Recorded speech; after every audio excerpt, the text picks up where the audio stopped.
തിരുവചനം തിരുവചനം. സ്നേഹമുള്ള സഹോദരങ്ങളെ, ഇന്ന് വചനധ്യാനത്തിനായിട്ട് നമ്മൾ എടുത്തിരിക്കുന്നത് എഫേസുസ് ലേഖനം അധ്യായം 2 8 വാക്യം. വിശ്വാസം വഴി കൃപയാലാണ് നാം രക്ഷ പ്രാപിച്ചത്. യേശുവിനെക്കുറിച്ച് എവിടെയെല്ലാം പരാമർശമുണ്ടോ, പ്രത്യേകിച്ച് ലേഖനങ്ങളിൽ, അവിടെയെല്ലാം അനേക തവണ ആവർത്തിച്ചു വരുന്ന ഒരു പദമാണ് കൃപ എന്ന് പറയുന്നത്. എന്താണ് കൃപയുടെ അടിസ്ഥാനം എന്ന് പറയുന്നത്? യേശു കാൽവരി ക്രൂശിൽ പൂർത്തിയാക്കിയ കാര്യങ്ങളുടെ യോഗ്യതയാൽ യേശുവിൽ വിശ്വസിക്കുന്നവരുടെ മേൽ ദൈവം വർഷിക്കുന്ന അനുഗ്രഹ സമ്മാനങ്ങളാണ് കൃപയുടെ അടിസ്ഥാനം. Hallelujah, praise the Lord. സ്നേഹമുള്ള സഹോദരങ്ങളെ, വിശുദ്ധ കുർബാനയിൽ ഒന്നിലേറെ തവണ ആവർത്തിക്കുന്ന ഒരു പ്രാർത്ഥന ആശംസയുണ്ട്. ആശംസാ പ്രാർത്ഥന. അതിങ്ങനെയാണ്: നമ്മുടെ കർത്താവ് ഈശോ മിശിഹായുടെ കൃപയും പിതാവായ ദൈവത്തിൻ്റെ സ്നേഹവും പരിശുദ്ധാത്മാവിൻ്റെ സഹവാസവും നാം എല്ലാവരോടും കൂടെ ഉണ്ടായിരിക്കട്ടെ. നമ്മൾ 3 കാര്യങ്ങളെക്കുറിച്ച് ആഴത്തിൽ നമുക്ക് വെളിച്ചം ലഭിക്കാൻ വേദപുസ്തകം ആഗ്രഹിക്കുന്നുണ്ട്. അതിൽ ആദ്യം പറയുന്ന കാര്യമാണ് നമ്മളിന്ന് വിചിന്തനത്തിനായിട്ട് സ്വീകരിച്ചിരിക്കുന്നത്. ആ പ്രാർത്ഥനാശംസയിൽ ആദ്യത്തെ ഭാഗം ഇങ്ങനെയാണ്: നമ്മുടെ കർത്താവ് ഈശോ മിശിഹായുടെ കൃപയും. നമ്മൾ പറഞ്ഞു, കൃപ എന്ന വാക്കിൻ്റെ ആധാരം എന്ന് പറയുന്നത്, അടിസ്ഥാനം എന്ന് പറയുന്നത് ഈശോ പൂർത്തിയാക്കിയ കാര്യങ്ങളാണ്. യേശു ചെയ്ത പ്രവൃത്തിയുടെ യോഗ്യതയാൽ ചില വിഷയങ്ങളെക്കുറിച്ച് ദൈവം നമുക്ക് വിശ്രമം തന്നു കഴിഞ്ഞു. ഇന്ന് അനേകർക്ക് ജീവിതത്തിൽ സന്തോഷത്തോടെ സമാധാനത്തോടെ ആത്മീയ ജീവിതം നയിക്കാനുള്ള തടസ്സം എന്താണ്? ചില വിഷയങ്ങളെക്കുറിച്ച് പരിഹാരത്തിനായിട്ട് അവർ തന്നിലേക്ക് തന്നെ തിരിയുന്നത് കൊണ്ടാണ്. എന്നാൽ വേദപുസ്തകം വളരെ കൃത്യമായിട്ട് പറയുന്നു, ഈ പ്രശ്നത്തിന് നിങ്ങളിലേക്ക് തിരിഞ്ഞാൽ നിങ്ങൾക്ക് ഒരിക്കലും വിശ്രമം, പ്രശാന്തത അനുഭവിക്കാനായിട്ട് പറ്റില്ല. അതിന് നമ്മൾ തിരിയേണ്ടത് കർത്താവായ യേശുവിലേക്കാണ്. പ്രിയ സഹോദരങ്ങളെ, വേദപുസ്തകം പറയുന്ന ഈശോയെക്കുറിച്ച് പറയുന്നത് ഈശോ നമ്മെ രക്ഷിക്കുമെന്നല്ല പറഞ്ഞിരിക്കുന്നത്. എഫേസുസ് ലേഖനത്തിൽ പറഞ്ഞത് എന്താണ്? വിശ്വാസം വഴി കൃപയാലാണ് നാം രക്ഷ പ്രാപിച്ചത് എന്ന് വെച്ചാൽ ഈ വിഷയങ്ങളിലെല്ലാം യേശു ക്രിസ്തുവിൽ നമുക്ക് വിടുതൽ ദൈവം തന്നു കഴിഞ്ഞു. ഇത് ഓൾറെഡി സംഭവിച്ച കാര്യമാണത്. ഒബ്ജക്റ്റീവായിട്ട് ഈശോ നമുക്ക് വേണ്ടി അത് നേടിക്കഴിഞ്ഞു. ഇനി സംഭവിക്കേണ്ട കാര്യം എന്താണ്? യേശു നമുക്ക് വേണ്ടി അത് നേടിയെടുത്തു എന്നുള്ള കാര്യം ശ്രവിച്ച് കേട്ട് വിശ്വാസം വഴി നിങ്ങൾ സബ്ജക്റ്റീവായിട്ട് അത് പ്രാപിക്കണം. നിങ്ങൾക്കൊന്നും ചെയ്യാനായിട്ടില്ല. കേൾവിയാലാണ് ഈ ഉറപ്പ് കിട്ടുന്നത്. ആ ഉറപ്പ് കിട്ടുമ്പോൾ തന്നെ നിങ്ങളത് പ്രാപിക്കുന്നു. എന്താണ് ഒരു കാര്യം ഒബ്ജക്റ്റീവായിട്ടും സബ്ജക്റ്റീവായിട്ടും സംഭവിക്കണമെന്ന് പറയാനുള്ള കാരണം എന്താണ്? ഉദാഹരണം പറയാം, നമ്മുടെ ജീവിതത്തിലൊരു പ്രശ്നമാണ് മാലിന്യം. എല്ലായിടത്തും ഉണ്ട്. നമ്മുടെ വസ്ത്രത്തിൽ മാലിന്യം പറ്റാറുണ്ട്, ശരീരത്തിൽ മാലിന്യം പറ്റാറുണ്ട്. അപ്പോൾ അതെങ്ങനെയാണ്? ചില മാലിന്യങ്ങൾ നമ്മൾ വെറുതെ വെള്ളം ഉപയോഗിച്ച് കഴുകിയാൽ പോകുന്നില്ല, വസ്ത്രത്തിലെ മാലിന്യം. അതിന് പരിഹാരം എന്താണ്? അതിന് പരിഹാരം ഓൾറെഡി ലോകത്തിലുണ്ട്. പരിഹാരം എന്ന് പറഞ്ഞാൽ സോപ്പാണ്. നല്ല സോപ്പ് പൗഡർ ഉപയോഗിച്ച് നിങ്ങളുടെ വസ്ത്രം കഴുകി കഴിഞ്ഞാൽ തീർച്ചയായിട്ടും നിങ്ങളുടെ വസ്ത്രം വീണ്ടും മാലിന്യമെല്ലാം മാറി നിങ്ങൾക്ക് ഏറ്റവും ശുദ്ധമായിട്ട് തിരിച്ച് ലഭിക്കും. അപ്പോൾ ഇതിനുള്ള പരിഹാരം ഓൾറെഡി ഉണ്ട്. സോപ്പ് എന്നുള്ളത് ഓൾറെഡി കണ്ടെത്തിയിട്ടുണ്ട്. നിങ്ങളല്ല കണ്ടെത്തിയത്. അത് കണ്ടെത്താൻ നിങ്ങളൊന്നും ചെയ്യണ്ട. അത് ഓൾറെഡി കണ്ടെത്തിയ കാര്യമാണ് സോപ്പ് എന്ന് പറയുന്നത്. ആരോ കണ്ടെത്തി. പക്ഷേ സോപ്പുണ്ട് എന്നതിൻ്റെ പേരിൽ നിൻ്റെ വസ്ത്രം എപ്പോഴും ശുദ്ധമായിട്ടിരിക്കണമെന്ന് നിർബന്ധമില്ല. ആ സോപ്പ് എടുത്ത് നീ ഉപയോഗിക്കുമ്പോഴാണ് നിൻ്റെ വസ്ത്രത്തിലെ മാലിന്യം മാറിപ്പോവുള്ളൂ. ഇതുപോലെയാണ് 2000 വർഷങ്ങൾക്ക് മുമ്പ് ചില വിഷയങ്ങളെക്കുറിച്ച് മനുഷ്യകുലം നാളുകളായിട്ട് ആകുലപ്പെടുന്ന, പോരാട്ടത്തിലായിരിക്കുന്ന ചില സനാതന വിഷയങ്ങളുണ്ട്. എല്ലാ മതങ്ങളും ആദ്യകാലം മുതൽ അതിന് പരിഹാരം കണ്ടെത്താൻ വേണ്ടി ഒത്തിരി മാർഗങ്ങൾ നിർദ്ദേശിക്കുന്നുണ്ട്, കർമാനുഷ്ഠാനങ്ങൾ നിർദ്ദേശിക്കുന്നുണ്ട്, പൂജാവിധികൾ നിർദ്ദേശിക്കുന്നുണ്ട്. പക്ഷെ എല്ലാത്തിനും പൂർണ്ണത പരിഹാരം ക്രിസ്തുവിലാണ്. യേശു നമുക്ക് വേണ്ടി അതെല്ലാം നേടിവെച്ചിട്ടുണ്ട്. അതുകൊണ്ടാണ് സുവിശേഷം പ്രസംഗിക്കണമെന്ന് പറയുന്നത്. നേടി വെച്ചിട്ടുണ്ടെങ്കിലും ഓൾറെഡി അത് ഉണ്ടെങ്കിലും അറിഞ്ഞില്ലെങ്കിൽ നമുക്കെടുത്ത് ഉപയോഗിക്കാൻ പറ്റില്ല.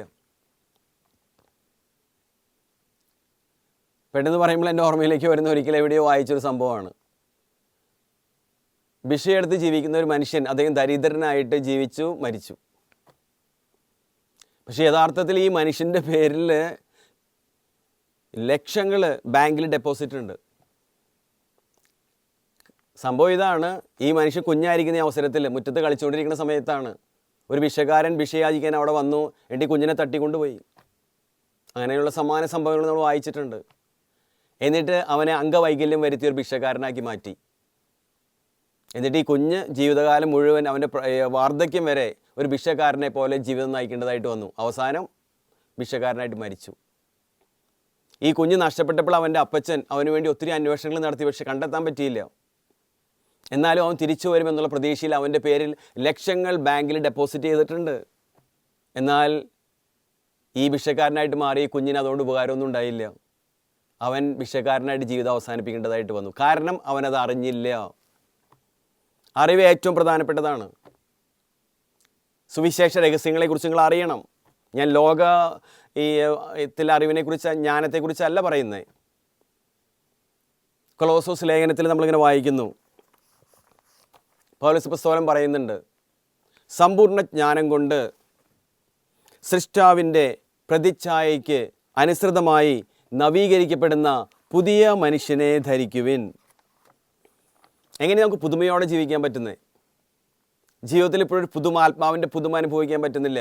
വേദപുസ്തകം പറയുന്നു, അങ്ങനെ പുതുമയോടെ വ്യാപരിക്കാൻ നിങ്ങൾ ആഗ്രഹിക്കുന്നുണ്ടെങ്കിൽ ചെയ്യേണ്ട ഒരു കാര്യം ഇതാണ്. കൊലോസോസ് ലേഖനം അധ്യായം 3 10-ാം വാക്യം ഇങ്ങനെ നമ്മൾ വായിക്കുന്നു, സമ്പൂർണ്ണമായ ജ്ഞാനം കൊണ്ട് അറിവ് പ്രധാനപ്പെട്ടതാണ്. നമ്മളിങ്ങനെ പറയാറുണ്ട്, ദൈവം നമ്മളെ സൃഷ്ടിച്ചത് എന്തിനു വേണ്ടിയാണ്? ചുമ്മാ ദൈവത്തെ സ്നേഹിക്കാൻ എന്നല്ല പറഞ്ഞിരിക്കുന്നത്. വേദപാഠത്തിൽ പഠിച്ച ഓർമ്മയുണ്ട്, ദൈവത്തെ അറിഞ്ഞ് സ്നേഹിക്കാൻ ആത്മീയമായ വെളിച്ചം, അറിവ് നമ്മെ സഹായിക്കും. അതുകൊണ്ടാണ് പൗലോസ് പുസ്തകം പറയുന്നത്, സമ്പൂർണ്ണ ജ്ഞാനം കൊണ്ട് സൃഷ്ടാവിൻ്റെ പ്രതിച്ഛായയ്ക്ക് അനുസൃതമായി നവീകരിക്കപ്പെടുന്ന പുതിയ മനുഷ്യനെ ധരിക്കുവിൻ. പ്രിയ സഹോദരങ്ങളെ, നമ്മളെക്കുറിച്ച് ദൈവത്തിൻ്റെ പദ്ധതി എന്താണ്? ആരാണ് ഈ പുതിയ മനുഷ്യൻ? സൃഷ്ടാവിൻ്റെ പ്രതിച്ഛായയ്ക്ക് അനുസൃതമായി. സൃഷ്ടാവിൻ്റെ ദൈവത്തിൻ്റെ പ്രതിച്ഛായ അതുപോലെ വഹിച്ചിരുന്ന വ്യക്തി ആരാണ്? നിങ്ങൾക്കറിയാം, അത് കർത്താവായ യേശുവാണ്. എന്ന് വെച്ചാൽ ഈശോയെപ്പോലെ സ്നേഹത്തിൽ പൂർണ്ണത പ്രാപിച്ച, ദൈവാത്മാവിനാൽ നിറഞ്ഞ് ശുശ്രൂഷ ചെയ്യുന്ന ഒരു വ്യക്തിയായിട്ട് തീരുക എന്നുള്ളതാണ് നമ്മെക്കുറിച്ച് ദൈവത്തിൻ്റെ അനുഗ്രഹ പദ്ധതി. യേശുവിൽ പ്രകടമായതെല്ലാം നമ്മുടെ മേലും പ്രകടമാകണം. യേശുവിൽ വെളിപ്പെട്ടതെല്ലാം നമ്മുടെ ജീവിതത്തിലും വെളിപ്പെടണം. അങ്ങനെ നവീകരിക്കപ്പെട്ട ആത്മാവിൻ്റെ പുതുമയോടെ ഈ ഭൂമിയിൽ നാം ആയിരിക്കാൻ ദൈവം ആഗ്രഹിക്കുന്നു.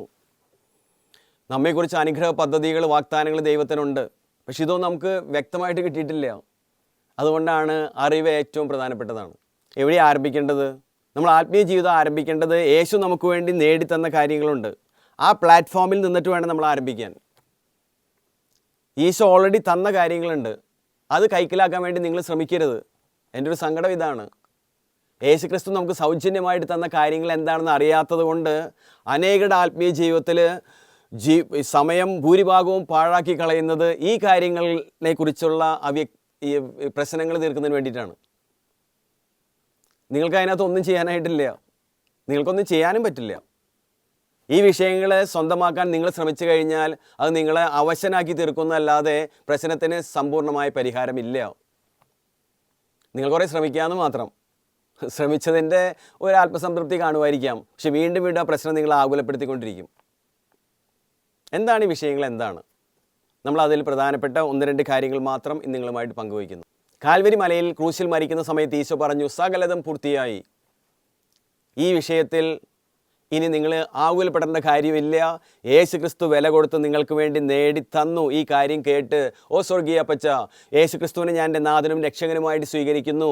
യേശു ക്രിസ്തു എനിക്ക് വേണ്ടി ഇത് പൂർത്തിയാക്കി കഴിഞ്ഞു, ഞാനത് അംഗീകരിക്കുന്നു എന്ന് പറഞ്ഞ് വിശ്വസിക്കുമ്പോൾ തന്നെ നിങ്ങൾ വിശ്രമത്തിലേക്ക് പ്രവേശിക്കുന്നു. ഇത്രയും നാൾ നിങ്ങൾ ആകുലപ്പെടുത്തിയ, അസ്വസ്ഥപ്പെടുത്തിയ വിഷയങ്ങൾ ഇനി നിങ്ങൾ ആകുലപ്പെടുത്തില്ല. നിങ്ങൾ ദൈവത്തിന് നന്ദി പറയും. ദൈവമേ, ക്രിസ്തു നാമത്തിൽ എന്നെ അനുഗ്രഹിച്ചതിന്, ആ പ്രശ്നത്തിന് പരിഹാരം തന്നതിന് നന്ദി പറയുന്നു എന്ന് പറഞ്ഞ് അതിൻ്റെ സൗഭാഗ്യം നിങ്ങൾക്ക് സ്വന്തമാക്കാനായിട്ട് പറ്റും. മനുഷ്യകുലത്തെ അനേക നാളുകളായിട്ട് അലട്ടുന്ന ഒരു പ്രശ്നം എന്താണ്? അനേകർക്ക് ആത്മീയ ജീവിതത്തിൽ സ്വാതന്ത്ര്യത്തോടെ മുന്നോട്ട് പോകാൻ പറ്റുന്നില്ല. കാരണം എന്താണ്? ഒന്നാമത്തെ കാരണം എന്ന് പറയുന്നത് നമ്മുടെ പാപപ്രകൃതിയാണ്. പ്രിയപ്പെട്ട സഹോദരങ്ങളെ, നന്മ ചെയ്യണമെന്ന് നമുക്ക് എല്ലാവർക്കും ആഗ്രഹമുണ്ട്. പക്ഷെ പലപ്പോഴും എത്ര ശ്രമിച്ചാലും വീണ്ടും നമ്മുടെ ജീവിതത്തിൽ പരാജയങ്ങൾ, വീഴ്ചകൾ വന്ന് ഭവിക്കുന്നുണ്ട്. അങ്ങനെ ഒരു കാര്യം സംഭവിച്ചു കഴിഞ്ഞാൽ നമ്മുടെ മനസാക്ഷി നമ്മളെ ഭാരപ്പെടുത്താനായിട്ട് ആരംഭിക്കും. ചോദ്യം ഇതാണ്: നിന്റെ മനസാക്ഷിയെ കഴുകി വിശുദ്ധീകരിക്കാൻ ആർക്ക് സാധിക്കും? സ്വാഭാവികമായിട്ടും തെറ്റ് ചെയ്താൽ മനസാക്ഷി നമ്മളെ ഭാരപ്പെടുത്തും, സംശയമൊന്നുമില്ല. പിന്നെ നമുക്ക് സ്വാതന്ത്ര്യത്തോടെ ജീവിക്കാൻ പറ്റുന്നില്ല. നിങ്ങൾ അറിഞ്ഞിരിക്കേണ്ട ഒരു കാര്യം ഇതാണ്: പുതിയ നിയമത്തിൻ്റെ സ്റ്റാൻഡേർഡ് അനുസരിച്ച് ജീവിക്കാനായിട്ട് നമ്മുടെ സ്വാഭാവികമായിട്ടുള്ള മനുഷ്യപ്രകൃതിക്ക് അസാധ്യമാണ്. അതാണ് യാഥാർത്ഥ്യം. അതുകൊണ്ട് എത്ര ശ്രമിച്ചു കഴിഞ്ഞാലും വീണ്ടും നമ്മൾ വീണ് പോകാൻ സാധ്യതയുണ്ട്. ഞാൻ വലിയ പാപങ്ങളെക്കുറിച്ചൊന്നുമല്ല പറയുന്നത്. പുതിയ നിയമത്തിൻ്റെ സ്റ്റാൻഡേർഡ് എന്താണ്? പഴയ നിയമത്തിൻ്റെ സ്റ്റാൻഡേർഡാണ് കൊല്ലരുത് എന്നുള്ളത്. അതനുസരിച്ചൊക്കെ നമുക്ക് ജീവിക്കാൻ പറ്റുന്നുണ്ട്. നമുക്ക് വലിയ മനസാക്ഷിയൊന്നും ഭാരപ്പെടുത്തുന്നില്ല. പക്ഷെ പുതിയ നിയമത്തിൽ യേശു പൂർത്തിയാക്കിയത് എങ്ങനെയാണ്? എന്നാൽ ഞാൻ നിങ്ങളോട് പറയുന്നു, കോപിക്കരുത്. അവിടെ പ്രശ്നം വരുന്നേ. ആ സ്റ്റാൻഡേർഡ് അനുസരിച്ച് ജീവിക്കാൻ നമുക്ക് പറ്റുന്നില്ല. എത്ര ശ്രമിച്ചാലും ചിലപ്പോൾ ദേഷ്യം വരുന്നുണ്ട്, കോപം വരുന്നുണ്ട്, ദേഷ്യപ്പെട്ടു പോകുന്നുണ്ട്, വീണ്ടും മനസാക്ഷി ഭാരപ്പെട്ടു. മറ്റൊരു വചനം നിങ്ങൾ എടുത്തു നോക്കിയേ: വിധിക്കരുത്. നമ്മൾ എത്ര ശ്രമിച്ചാലും മനുഷ്യപ്രകൃതിക്ക് വിധിക്കാതെ ജീവിക്കുക എന്നുള്ളത് അസാധ്യമാണെന്ന് തന്നെയാണ് യാഥാർത്ഥ്യം. ആദാമിൻ്റെ പ്രകൃതത്തിന് അത് ഒരിക്കലും സ്വന്തം ശക്തിയാൽ പ്രാപിക്കാൻ പറ്റില്ല. പഴയ നിയമത്തിൻ്റെ സ്റ്റാൻഡേർഡ് അനുസരിച്ച് വ്യഭിചാരം ചെയ്യുന്ന പാപമാണ്, ശരിയാണ്. അതനുസരിച്ച് നമുക്ക് ഹൃദയത്തെ ഭാരപ്പെടുത്തേണ്ട കാര്യമില്ല. എന്നാൽ പുതിയ നിയമത്തിൻ്റെ സ്റ്റാൻഡേർഡ് എന്താണ്? അവിടെയാണ് പ്രശ്നം വരുന്നത്. നീ വ്യഭിചാരം ചെയ്യുന്നില്ല, സമ്മതിച്ചു. പക്ഷെ പുതിയ നിയമം പറയുന്നത് എന്താണ്? സ്ത്രീയെ ആസക്തിയോടെ നോക്കുന്നവൻ ഹൃദയത്തിൽ അവളുമായി വ്യഭിചാരം ചെയ്തു കഴിഞ്ഞു. അവിടെ പ്രശ്നം വരുന്നത്. അപ്പോൾ അതുകൊണ്ട് തന്നെ നമ്മുടെ ഹൃദയത്തിനകത്ത് സ്വാതന്ത്ര്യത്തോടെ ദൈവമേ എന്ന് വിളിക്കാൻ പറ്റുന്നില്ല. കാരണം നമ്മുടെ പാപച്ചായ്വുകളോടെ കിടക്കുന്നുണ്ട്. പ്രവൃത്തികളൊക്കെ വന്നു പോകുന്നുണ്ട്. ആ അവസ്ഥയെ പിശാചിന് മുതലെടുക്കാൻ പറ്റുന്നുണ്ട്. കുറ്റബോധം വരുന്നുണ്ട്. മനസാക്ഷി ഭാരപ്പെട്ടു പോകുന്നുണ്ട്. യാത്ര ദുഷ്കരമായിട്ട് തീരുന്നു. ഇതിനൊരു ഉത്തരം ക്രിസ്തുവിൽ പൂർണ്ണമായിട്ട് ദൈവം തന്നിട്ടുണ്ട്. അത് നിങ്ങൾ പ്രാപിക്കുന്ന വിശ്വാസം വഴിയാണ്.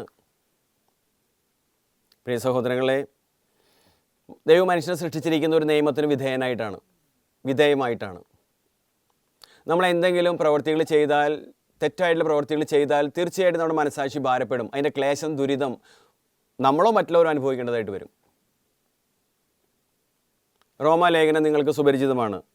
റോമാലേഖനം 2-ാം അധ്യായം 9-10 വാക്യങ്ങൾ: തിന്മ പ്രവർത്തിക്കുന്ന ഏവനും ആദ്യം യഹൂദനും പിന്നെ ഗ്രീക്കുകാരനും ക്ലേശവും ദുരിതവും ഉണ്ടാകും എന്ന് വേദപുസ്തകം പറയുന്നത്. നമ്മൾ പ്രവൃത്തി ചെയ്തു കഴിഞ്ഞാൽ തിന്മ പ്രവർത്തിക്കുക അനന്തരഫലമുണ്ട്. ആർക്കാണെങ്കിലും, യഹൂദനും ഉണ്ട്, ഗ്രീക്കുകാരനും ഉണ്ട്, എല്ലാവർക്കും ഉണ്ട്. ജാതീയനും ഉണ്ട്, വിജാതീയനും ഉണ്ട്. അനന്തരഫലം എന്താണ്? ക്ലേശം, ദുരിതം. പഴയ നിയമത്തിലൊരു വചനത്തിൽ നമ്മളിങ്ങനെ വായിക്കുന്നു: തിന്മ പ്രവർത്തിച്ചാൽ നീ നശിക്കും. പുതിയ നിയമത്തിൽ ഈശോ പൂർത്തിയാക്കി, നിങ്ങളുടെ പാപങ്ങളിൽ നിങ്ങൾ മരിക്കും എന്ന് വെച്ചാൽ നമ്മൾ ചെയ്യുന്ന പ്രവൃത്തിക്ക് അനന്തരഫലമുണ്ട്. വേദപുസ്തകം പറയുന്നതനുസരിച്ച് ക്ലേശം, ദുരിതം, നാശം, മരണം. ഇങ്ങനൊരു നിയമത്തിന് വിധേയമായിട്ടാണ് ദൈവം മനുഷ്യകുലത്തെ സൃഷ്ടിച്ചിട്ടുള്ളത്. പാപത്തിന് അനന്തരഫലമുണ്ട്. ഒന്നുകിൽ നീ അനുഭവിക്കേണ്ടി വരും, അല്ലെങ്കിൽ മറ്റുള്ളവർ അനുഭവിക്കേണ്ടി വരും. അതിന് ശിക്ഷയുണ്ട്. ദൈവം സ്നേഹമായതുപോലെ തന്നെ നീതിമാനുമാണ്. ഇത് രണ്ടും കൂടി ചേർത്ത് വായിച്ച് മനസ്സിലാക്കുമ്പോൾ നിങ്ങൾക്ക് നല്ല വെളിച്ചം കിട്ടും. അതുകൊണ്ട് ദൈവം ഇങ്ങനെ ഉടമ്പടി സ്ഥാപിച്ചു ഇസ്രായേൽ ജനവുമായിട്ട്. നന്മ ചെയ്താൽ നിങ്ങൾ അനുഗ്രഹം പ്രാപിക്കും, തിന്മ ചെയ്താൽ അനന്തരഫലം, ശിക്ഷ നിങ്ങൾ അനുഭവിക്കേണ്ടി വരും. ഇസ്രായേൽ ജനം ദൈവമായിട്ട് ഉടമ്പടി സ്ഥാപിച്ചു, വിശ്വസ്തതയുടെ ഉടമ്പടി സ്ഥാപിച്ചു. പക്ഷെ നമുക്കറിയാം, മനുഷ്യപ്രകൃതിയിൽ ഇപ്പോൾ ഇസ്രായേൽ ജനത്തിന് പഴയ നിയമത്തിൽ ജീവിക്കുന്നവരാണ്. പക്ഷെ അവർക്കും 10 കൽപ്പനകൾ പാലിക്കാൻ പറ്റുന്നില്ല. അതിലവർക്ക് വീഴ്ചകൾ പറ്റുന്നുണ്ട്. ഇപ്പോൾ സ്വാഭാവികമായിട്ട് അവരെൻ്റെ ശിക്ഷ അനുഭവിക്കണം. ദൈവമായിട്ട് ഉടമ്പടി സ്ഥാപിച്ചതാണ്. അപ്പോൾ അതിനുവേണ്ടി പഴയ നിയമത്തിൽ ഒരു പ്രത്യേക പ്രാർത്ഥന ശുശ്രൂഷയുണ്ട്. നിങ്ങൾ വായിച്ചിട്ടുള്ളതാണ്. ഞാനത് വീണ്ടും പറയാൻ കാരണം ഇത് വളരെ വളരെ പ്രധാനപ്പെട്ട വിഷയമായതുകൊണ്ടാണ്. അതിലിങ്ങനെയാണ്, വർഷത്തിലൊരിക്കൽ അഹറോൻ പ്രധാന പുരോഹിതൻ അദ്ദേഹം ദേവാലയത്തിലേക്ക് വരും, ഒരു കോലാടിനെ കൊണ്ടുവന്ന് നിർത്തും. എന്നിട്ട് ചെയ്യുന്ന കാര്യം ഇതാണ്: ആ ഒരു വർഷക്കാലം ഇസ്രായേൽ ജനം ചെയ്ത സർവ്വ പാപങ്ങളും എണ്ണി എണ്ണി പറഞ്ഞ് ഈ കോലാടിൻ്റെ മേൽ കെട്ടി ആരോപിക്കും. ഇസ്രായേൽ ജനം ചെയ്ത പാപം എല്ലാം പറഞ്ഞ് ഈ ആടിൻ്റെ മേലും കെട്ടി ആരോപിക്കും.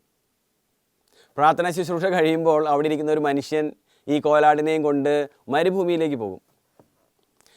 മരുഭൂമിയിൽ എത്തിക്കഴിയുമ്പോൾ ഇദ്ദേഹം ഈ ആടിനെ അവിടെ ഉപേക്ഷിക്കും. എന്നിട്ട് തിരിച്ച് സ്വന്തം കൂട്ടായ്മയിലേക്ക് മടങ്ങി വരും. പ്രിയ സഹോദരങ്ങളെ, ഒരാട് മരുഭൂമിയിൽ ഉപേക്ഷിക്കപ്പെട്ട് എന്താ പറ്റുക? അവിടെ കൊടിയ വെയിലുണ്ട്.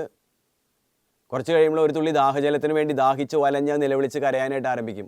ദാഹിച്ചിട്ട് നിലവിളിച്ച് കരയും. ആ സമയത്ത് മാംസം ഭക്ഷിക്കുന്ന ഒരു ചെന്നായ ഈ ആടിൻ്റെ നിലവിളി കേൾക്കും. അത് ഈ ആടിൻ്റെ മേൽ ചാടി വീഴും. അതിനെ കടിച്ച് കീറി കൊന്ന് ഭക്ഷിക്കും. പ്രിയ സഹോദരങ്ങളെ, ഇസ്രായേൽ ജനം ചെയ്ത പാപത്തിൻ്റെ ഫലമായിട്ട് അവരനുഭവിക്കേണ്ട ക്ലേശം, ദുരിതം, നാശം, മരണം ആരനുഭവിക്കേണ്ടി വന്നു? ഈ ആട് അനുഭവിക്കേണ്ടതായിട്ട് വന്നു. ഇങ്ങനെയാണ് പഴയ നിയമത്തിൽ കാണുന്ന പരിഹാര ബലി എന്ന് പറയുന്നത്. നമുക്കറിയാം ഇതൊരിക്കലും പൂർണ്ണമല്ല. അത് ഈ പശ്ചാത്തലത്തിൽ വേണം കർത്താവായ ഈശോ നടന്നു വരുന്ന സമയത്ത് സ്നാപക യോഹന്നാൻ ഈശോയെ നോക്കിയിട്ട് പറഞ്ഞു, ഇതാ ലോകത്തിൻ്റെ പാപങ്ങൾ വഹിക്കുന്ന ദൈവത്തിൻ്റെ കുഞ്ഞാട്. ഈശോയ്ക്ക് എന്താ സംഭവിച്ചത്? നമ്മൾ മനുഷ്യകുലം ചെയ്ത സർവ്വ പാപങ്ങളും യേശുവിൻ്റെ മേൽ കെട്ടി ആരോപിക്കപ്പെട്ടു. കാൽവരി മലയിൽ സംഭവിച്ച കാര്യം നമുക്കറിയാം. അവൻ എല്ലാവരും ഉപേക്ഷിക്കപ്പെട്ടു. കൂടെ ഉണ്ടായിരുന്ന എല്ലാവരും ചിതറിക്കപ്പെട്ടു. മരുഭൂമിയിൽ ഏകനായിട്ട് ഉപേക്ഷിക്കപ്പെട്ട ആടിനെ പോലെ ഈശോ കാൽവരി മലയിൽ ഉപേക്ഷിക്കപ്പെട്ടു. ആട് ഒരു തുള്ളി ദാഹജലത്തിന് വേണ്ടി കരഞ്ഞതുപോലെ ഈശോ ഒരു തുള്ളി ദാഹജലത്തിന് വേണ്ടി കരയുന്നു. ആ സമയത്ത് ആടിൻ്റെ മേൽ ചെന്നായി ചാടി വീണതുപോലെ പാഷൻ ഓഫ് ക്രൈസ്റ്റ് നിങ്ങൾ കണ്ടിട്ടുണ്ട്. റോമൻ പടയാളികൾ യേശുവിന് മേലെ ഏൽപ്പിച്ച പീഡനങ്ങൾ, ശരീരം മുഴുവൻ തകർക്കപ്പെട്ട് പീഡനങ്ങളേറ്റ് രക്തം വാർന്ന് ഈശോ മരിച്ചു. പ്രിയ സഹോദരങ്ങളെ, നമ്മൾ ചെയ്ത പാപത്തിൻ്റെ ഫലമായിട്ട് നമ്മൾ അനുഭവിക്കേണ്ട ക്ലേശം, ദുരിതം, നാശം, മരണം ഈശോ കാൽവരി മലയിൽ പൂർത്തിയാക്കി. അതുകൊണ്ടാണ് നമ്മൾ കുമ്പസാരിക്കാനായിട്ട് ചെല്ലുമ്പോൾ പാപങ്ങൾ ക്ഷമിക്കപ്പെടാനുള്ള കാരണം എന്താണ്? കടം ഒരാൾ വീട്ടി, ഇതാണ് അതിൻ്റെ അടിസ്ഥാനം. പലർക്കും കുമ്പസാരം ഒരു ചടങ്ങായിട്ട് മാറിയിട്ടുണ്ട്. വെറുതെ എന്തോ കുമ്പസാരിക്കുന്നു, വീണ്ടും പാപത്തിലേക്ക് വീഴുന്നു. അതിൻ്റെ രഹസ്യം എന്താണെന്ന് പിടികിട്ടിയിട്ടില്ല. അപ്പോൾ പ്രിയപ്പെട്ട സഹോദരങ്ങളെ, നമ്മൾ ചെയ്ത പാപത്തിൻ്റെ ഫലമായിട്ട് നമ്മൾ അനുഭവിക്കേണ്ട ശിക്ഷ കാൽവരി മലയിൽ ഈശോ ഏറ്റെടുത്തു. ഒരാൾ കടം വീട്ടി. ചിലർ ചിന്തിക്കുന്നത് കുമ്പസാരത്തിൽ ദൈവം പാപങ്ങൾ ക്ഷമിക്കുന്നത് നിങ്ങളുടെ കണ്ണുനീര് കണ്ടിട്ടല്ല. ചിലർക്ക് മിണ്ടിയ കണ്ണീര് വരും. കണ്ണീര് നല്ലതാണ്. കണ്ണുനീരോടെ മനസ്തപിച്ച് കുമ്പസാരിക്കുമ്പോൾ നിങ്ങൾ ഹൃദയത്തിനകത്ത് നല്ലൊരു സമാശ്വാസം അനുഭവിക്കാൻ പറ്റും. നല്ലത് തന്നെ. പക്ഷെ നിൻ്റെ കണ്ണുനീരിൻ്റെ അളവ് കണ്ടല്ല ദൈവം നിൻ്റെ പാപങ്ങൾ ക്ഷമിക്കുന്നത്. യേശു ക്രിസ്തുവിൻ്റെ കാൽവരി മലയിൽ ചിന്തപ്പെട്ട രക്തത്തിൻ്റെ യോഗ്യതയാലാണ് ദൈവം നമ്മുടെ പാപങ്ങൾ ക്ഷമിക്കുന്നത്. ചിലർക്ക് സംശയം തോന്നുമായിരിക്കും, എന്താ ഈശോയുടെ പാപപരിഹാര ബലി എൻ്റെ പാപത്തിന് എങ്ങനെ പരിഹാരമായിട്ട് തീരുന്നത്? ഞാനൊരു സംശയ പ്രകൃതക്കാരനായതുകൊണ്ട് ഈ ചോദ്യം അനേകരോട് ചോദിച്ചിട്ടുണ്ട്. പക്ഷെ ഇന്ന് എനിക്ക് അതേക്കുറിച്ചൊരു വെളിച്ചം വലിയ അളവിൽ കിട്ടിയിട്ടുണ്ട്. ഒന്നാമത്തെ കാര്യം ഇതാണ്, ഞാൻ സ്റ്റെപ്പ് ബൈ സ്റ്റെപ്പായിട്ട് പറയുന്നു. പ്രിയ സഹോദരങ്ങൾ, നമ്മുടെ ജീവിതത്തിൽ എത്രമാത്രം പാപങ്ങൾ പറ്റിയാലും ഒരു മനുഷ്യൻ ഈ ഭൂമിയിൽ ഒത്തിരി തോന്നിവാസങ്ങൾ ചെയ്തു, 1000 പേരെ കൊന്നു, എല്ലാ ദുഷ്പ്രവൃത്തികളും ചെയ്തു. എന്നാൽ ആ മനുഷ്യന് കിട്ടാവുന്ന ഏറ്റവും വലിയ പണിഷ്മെൻറ്റ്, മാക്സിമം പണിഷ്മെൻറ്റ് എന്തായിരിക്കും? ഒരു മനുഷ്യൻ എത്രമാത്രം പാപങ്ങൾ ചെയ്താലും ആ വ്യക്തിക്ക് കിട്ടാവുന്ന മാക്സിമം പണിഷ്മെൻറ്റ് എന്ന് പറയുന്നത് വധശിക്ഷയാണ്. ഒരാൾ 1000 പേരെ കൊന്നാലും ആ മനുഷ്യന് ഒരു പ്രാവശ്യം മാത്രമേ കൊല്ലാൻ പറ്റുള്ളൂ. ഏറ്റവും മാക്സിമം പണിഷ്മെൻറ്റ് വധശിക്ഷയാണ്. അതുകൊണ്ടാണ് കാൽവരി മലയിൽ ഈശോ ഏറ്റെടുത്തത് എന്താണ്? വധശിക്ഷയാണ്. എന്ന് വെച്ചാൽ നിൻ്റെ ജീവിതത്തിലെ എല്ലാ പാപങ്ങൾക്കും ഉള്ള പരിഹാരം യേശു ക്രിസ്തുവിൻ്റെ ക്രൂശ് മരണത്തിലുണ്ട്. അതറിയാവുന്ന ഒരു വ്യക്തി ദൈവത്തോട് പറയും, ദൈവമേ എൻ്റെ ജീവിതത്തിൽ തെറ്റുകൾ കുറ്റങ്ങൾ വന്നുപോയി, പക്ഷേ യേശു ക്രിസ്തു എനിക്ക് പകരക്കാരനായിട്ട് ക്രൂശിൽ മരിച്ചു, എൻ്റെ പാപങ്ങൾക്ക് പരിഹാര ബലിയായിട്ട് തീർന്നു, ഈശോ കടം വീട്ടി, അതുകൊണ്ട് ദൈവമേ എൻ്റെ പാപങ്ങൾ ക്ഷമിക്കണമേ എന്ന് പറയുമ്പോൾ, ഈ വെളിച്ചം കിട്ടിയ വ്യക്തി കുമ്പസാരത്തിൽ ഈ കാര്യങ്ങൾ പറയുമ്പോൾ ദൈവം സർവ്വ പാപങ്ങൾ ക്ഷമിക്കുന്നു. രണ്ടാമത്തെ കാര്യം ഇതാണ്. നമുക്കറിയാം എൻ്റെ കടം വേണമെങ്കിൽ വേറെ ആൾക്ക് വീട്ടാനായിട്ട് പറ്റും. എല്ലാ കാര്യങ്ങളും പറ്റുമെന്ന് എനിക്കറിയില്ല പെട്ടെന്ന് ശ്രദ്ധിക്കുമ്പോൾ. പക്ഷേ അതിന് ഉത്തരവുണ്ട്. ഉദാഹരണം, ഞാൻ ഒരാളെ 1,00,000 രൂപ കടം വാങ്ങി, തിരിച്ചു കൊടുക്കാൻ പറ്റുന്നില്ല. സമയമായപ്പോൾ എന്നെ കോടതിയിൽ ഹാജരാക്കി. ഞാൻ പറഞ്ഞു നിർവാഹമില്ല, തിരിച്ചു കൊടുക്കാൻ എൻ്റെ കയ്യിൽ നിലവിൽ എൻ്റെ കയ്യിൽ പണമൊന്നുമില്ല. അപ്പോൾ ജഡ്ജ് പറഞ്ഞു അങ്ങനെയാണെങ്കിൽ അച്ഛൻ അതിൻ്റെ ശിക്ഷ അനുഭവിക്കേണ്ടതായിട്ട് വരും. അങ്ങനെ ശിക്ഷാവിധി വായിക്കാൻ പോവാണ്. ആ സമയത്ത് വേറൊരാൾ ഓടി വന്നിട്ട് ജഡ്ജിൻ്റെ ചെവിയിൽ എന്തൊക്കെയോ പറഞ്ഞു. അപ്പോൾ ജഡ്ജ് എന്നെ നോക്കി പുഞ്ചിരിച്ചിട്ട് പറഞ്ഞു, അച്ഛൻ ഒഴിവാക്കി തന്നിരിക്കുന്നു, ശിക്ഷയിൽ നിന്ന് ഒഴിവാക്കി തന്നിരിക്കുന്നു, എന്നെ ഫ്രീ ആക്കി വിട്ടു. കാരണം എന്തായിരിക്കും? ആ മനുഷ്യൻ വന്നിട്ട് ജഡ്ജിനോട് പറഞ്ഞു, അച്ഛൻ തരാനുള്ള 1,00,000 രൂപ ഞാൻ തരാം എന്ന് പറഞ്ഞ് എൻ്റെ കടഭാരം അവൻ ഏറ്റെടുത്തു, അത് വീട്ടി, ഞാൻ ഫ്രീ ആയി. ഇതുപോലെ തന്നെ സംഭവിച്ച കാര്യം. നമ്മൾ ചെയ്ത പാപത്തിൻ്റെ ഫലമായിട്ട് നമ്മൾ അനുഭവിക്കേണ്ട ശിക്ഷ നമുക്ക് വേണ്ടി പകരക്കാരനായിട്ട് ഈശോ ക്രൂസിൽ ഏറ്റെടുത്തു. അത് മാക്സിമം പണിഷ്മെൻറ്റ്, അതിനേക്കാളും വലിയ ശിക്ഷയില്ല. അതുകൊണ്ട് നമ്മുടെ ജീവിതത്തിലെ എല്ലാ പാപത്തിനുമുള്ള മുഴുവൻ പരിഹാരവും യേശുക്രിസ്തുവിൻ്റെ ക്രൂശ് മരണത്തിലുണ്ട്.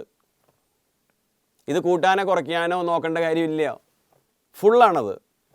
നിങ്ങൾ പ്രാപിക്കുന്നത് എങ്ങനെയാണ്? ദൈവമേ, ഈശോ എനിക്ക് വേണ്ടി ക്രൂശിൽ മരിച്ചു, എനിക്ക് കിട്ടാവുന്ന മാക്സിമം പണിഷ്മെൻറ്റ് വധശിക്ഷയാണ്, ആ യേശു നാമത്തിൽ എൻ്റെ പാപങ്ങൾ ക്ഷമിക്കണമേ എന്ന് പറയുമ്പോൾ സംഭവിക്കുന്ന കാര്യം എന്താണ്? നിങ്ങളത് വിശ്വസിച്ച് ഏറ്റു പറഞ്ഞതുകൊണ്ട് നിങ്ങൾ വിശ്രമത്തിലേക്ക് പ്രവേശിക്കുന്നു.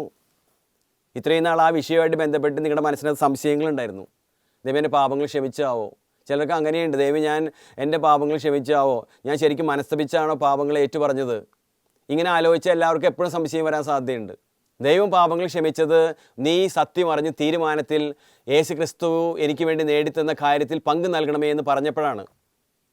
ആ സമയത്ത് നിൻ്റെ ഫീലിങ്സ് അത്ര പ്രധാനപ്പെട്ടതല്ല. ആത്മീയ ജീവിതത്തിൽ ഫീലിങ്സിന് ഒരിക്കലും ഒന്നാം സ്ഥാനം കൊടുക്കരുത്.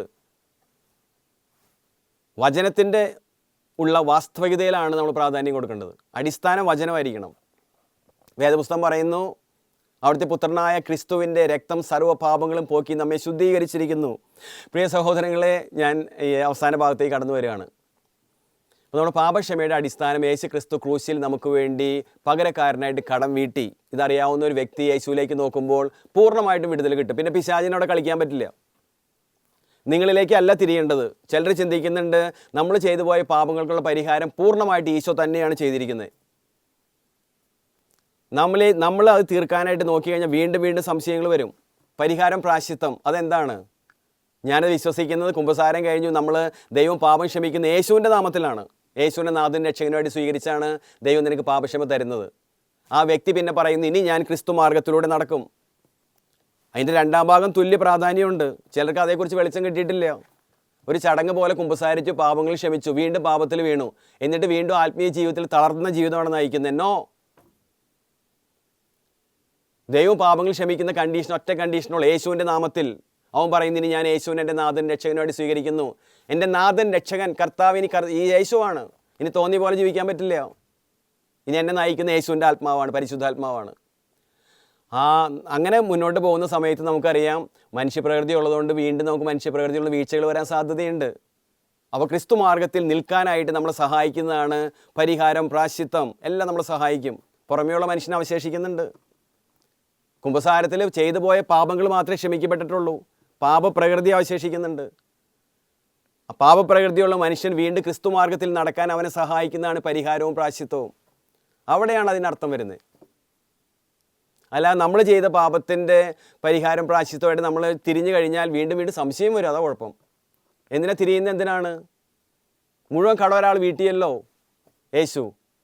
അവിടെ നിന്നാണ് പാപക്ഷമ സ്വീകരിക്കേണ്ടത്. ദെൻ കംപ്ലീറ്റ്ലി പിന്നെ പിശാചിനോടെ കളിക്കാൻ പറ്റില്ല. എന്ത് ചിന്ത വന്നാലും നിങ്ങൾ പറയും, ശരിയാണ്, ഞാൻ പാപിയാണ്, പാപപ്രവൃത്തികൾ ചെയ്തു പോയി, ഇനി ഞാൻ യേശുവിൻ്റെ നാഥൻ രക്ഷകനായിട്ട് സ്വീകരിക്കുന്നു, ഇനി സ്നേഹം ആവശ്യപ്പെടുന്ന പ്രവൃത്തികൾ ഞാൻ ചെയ്യും.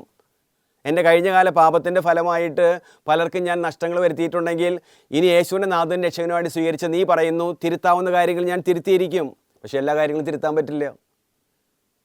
ഒരാൾക്ക് എൻ്റെ വാക്കുമൂലം ഒരു മാനസികമായിട്ടുള്ള സംഘർഷം ഉണ്ടായി. അന്ന് അവൻ അതിൻ്റെ പേരിൽ നാണക്കേട് അനുഭവിച്ചു. എനിക്കിനെ തിരുത്താൻ പറ്റുമോ? പക്ഷേ അതിൻ്റെ പേരിൽ ഇപ്പോൾ അവൻ ഞാനുമായിട്ട് അകന്നിരിക്കുന്നുണ്ടെങ്കിൽ ഞാൻ പോയി അവനുമായി അനുരഞ്ജനപ്പെടും. ഇതെല്ലാം അതിനകത്തുണ്ട്. അനേകരുടെ പ്രശ്നം കഴിഞ്ഞ തെറ്റുകളെ ഓർത്തതിന് കണ്ണീര് വാർത്ത് സങ്കടപ്പെട്ട് തന്നിലേക്ക് നോക്കി വിലപിച്ച് മുന്നോട്ട് പോകാൻ പറ്റുന്നില്ല. പൗലോസ് അപ്പോസ്തലൻ പാപത്തിൻ്റെ മേൽ ജയം പ്രാപിക്കുന്നതിനെക്കുറിച്ച് റോമാലേഖനത്തിൽ വിശിഷ്ടമായ വഴികളെക്കുറിച്ച് പറയുന്നുണ്ട്. 6ലും 7ലും കാണാം. പക്ഷേ 7ൻ്റെ അവസാനം എത്തിയപ്പോൾ അദ്ദേഹം വീണ്ടും എവിടെയോ കാലിടറി വീഴുന്നുണ്ട്. അദ്ദേഹം പറഞ്ഞു, ഞാൻ ദുർഭകനായ മനുഷ്യൻ, ആർക്കെന്നെ രക്ഷിക്കാൻ പറ്റും എന്ന് പറഞ്ഞ് വിലപിച്ചു. പക്ഷേ വിലാപം വീണ്ടും അവസാനിക്കുന്നത് ക്രിസ്തുവിലാണ്. യേശു ക്രിസ്തുവിൽ ഞാൻ ദൈവത്തിന് നന്ദി പറയുന്നു. വീണ്ടും അദ്ദേഹം ക്രിസ്തുവിലേക്ക് തിരിഞ്ഞ് വിടുതൽ പ്രാപിക്കുന്നു. പ്രിയ സഹോദരങ്ങളെ, വിഷയത്തിലേക്ക് നമ്മൾ തിരിയേണ്ടത് പൂർണ്ണമായിട്ടും യേശുവിലേക്കാണ്. വിശ്വാസം വഴി കൃപയാലാണ് നാം രക്ഷ പ്രാപിച്ചത്. 2 വാക്കുകൾ ഞാൻ വിശദീകരിച്ചു. ഒന്ന്, വിശ്വാസം.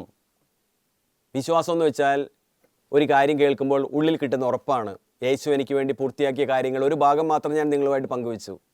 എനിക്ക് ഉറപ്പ് കിട്ടി, എൻ്റെ പാപത്തിന് ഞാൻ ചെയ്യേണ്ട പരിഹാരം ഈശോ എനിക്ക് വേണ്ടി കാൽവരി മലയിൽ പൂർത്തിയാക്കി. മാക്സിമം പണിഷ്മെൻ്റ് ഏറ്റെടുത്തു. അത് കേൾക്കുമ്പോൾ ഉറപ്പ് കിട്ടുകയും യേശുവിലേക്ക് നോക്കി, ദൈവത്തിലേക്ക് നോക്കി, ദൈവം യേശുനാമത്തിൽ എന്നോട് ക്ഷമിക്കണമേ എന്ന് പറയുമ്പോൾ തന്നെ നിങ്ങൾ വിശ്രമത്തിലേക്ക് പ്രവേശിക്കുന്നു. കഴിഞ്ഞ പാപങ്ങൾ പിന്നെ നിങ്ങൾ ആകുലപ്പെടുത്തില്ല. രണ്ടാമത് പറഞ്ഞ വാക്ക് കൃപയാണ്. സൗജന്യമായിട്ടാണ് നിങ്ങൾക്കത് കിട്ടുന്നത്. പക്ഷേ സൗജന്യമാണെന്ന് കരുതരുത്. വേറൊരു വ്യക്തി വില കൊടുത്തിട്ടുണ്ട്. യേശു ക്രിസ്തു ക്രൂശിൽ പൂർത്തിയാക്കിയ കാര്യങ്ങളുടെ യോഗ്യതയാലാണ് നിങ്ങൾക്കത് പ്രാപിക്കാനായിട്ട് പറ്റുന്നത്. അതുകൊണ്ട് പ്രിയ സഹോദരങ്ങളെ, ആത്മീയ ജീവിതത്തിൽ മുന്നോട്ട് പോകുന്ന സമയത്ത് നമ്മൾ നമ്മിലേക്കല്ല തിരിയേണ്ടത്. യേശു ക്രിസ്തുവിൽ ദൈവം തന്ന കാര്യങ്ങൾ എന്താണെന്ന് കേട്ട് ആ വിശ്വാസത്തിൽ ആ അനുഗ്രഹം പ്രാപിച്ച് നമ്മൾ വീണ്ടും യാത്ര തുടരുമ്പോൾ പുതിയ തലങ്ങളിലേക്ക് കർത്താവ് നമ്മൾ ഉയർത്തും. ഞാൻ ആദ്യ ഭാഗം മാത്രമേ പറഞ്ഞിട്ടുള്ളൂ. എല്ലാം നിങ്ങൾക്ക് അനുഗ്രഹമായിട്ട് വെളിച്ചമായിട്ട് തീരട്ടെ എന്ന് പ്രാർത്ഥിക്കുന്നു.